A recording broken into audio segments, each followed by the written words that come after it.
Notation et nomination des nombres entiers. Cette leçon, légère, peut être vue comme un divertissement pour approfondir notre compréhension des nombres entiers. Nous allons voir que le système de notation arabo-hindou est très strict, mais le système de nomination des nombres est plein de fantaisie. Ainsi, par exemple, pour noter le nombre que l'on appelle 15, et que j'ai noté avec 15 petits cailloux et que j'ai rangé pour qu'on voit bien qu'il s'agit du nombre 15, on utilise 1, 5. C'est très strict. C'est parce que dans 15, il y a une fois 10 et il reste 5. Mais 15, le mot, est un mot n'appartenant pas à la série 0, 1, 2, 3, 4, 5, 6, 7, 8 et 9. C'est un nouveau mot. De même, 321 se note 3, 2, 1, car il est égal à 3 fois 100, plus 2 fois 10, plus 1. Et là encore, c'est très strict. Et en plus, ici, son nom rappelle cette construction. Ce n'est pas toujours le cas.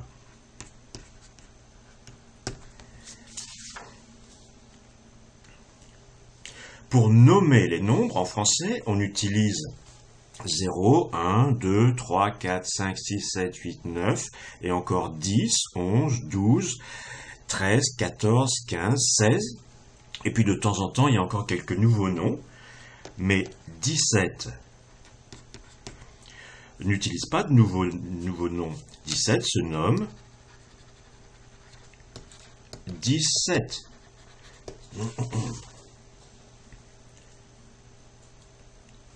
Donc pour 17, 18 et 19, la nomination fait référence à une propriété additive des nombres.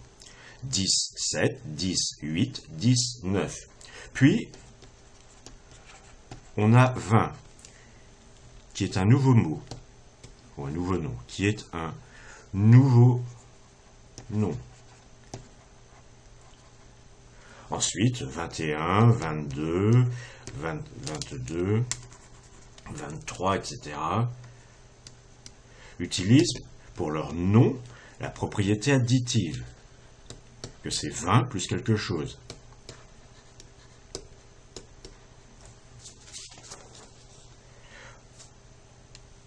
Ensuite, on rencontre des nouveaux noms pour 30, 40, 50, 60, mais pas pour 70. 70, c'est-à-dire 60, 10, ça utilise encore une fois une propriété additive, celle-ci. Pourquoi celle-ci et pas une autre? Et d'ailleurs, en Suisse, on dit 70.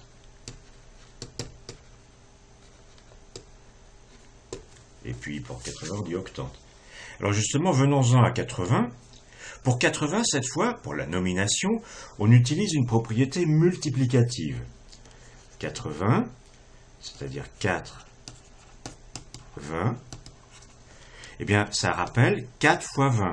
Et encore, ça fait référence, il faut le savoir, parce que quand on dit 24, on sait que c'est 20 plus 4, mais quand on dit 80, il faut savoir que c'est 4 multiplié par 20. Pour 90, c'est encore plus surprenant.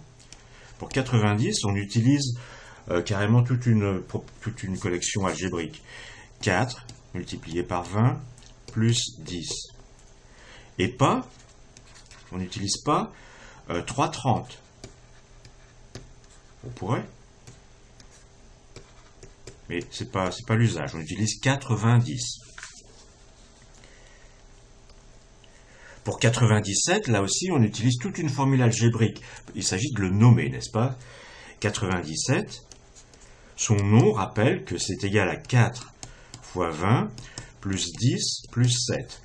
Et encore une fois, il faut le savoir, parce qu'on dit 4, 20, 17.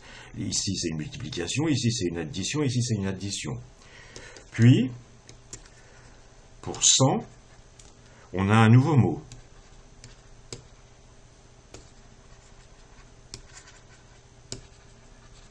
Le mot 100. Alors pour conclure,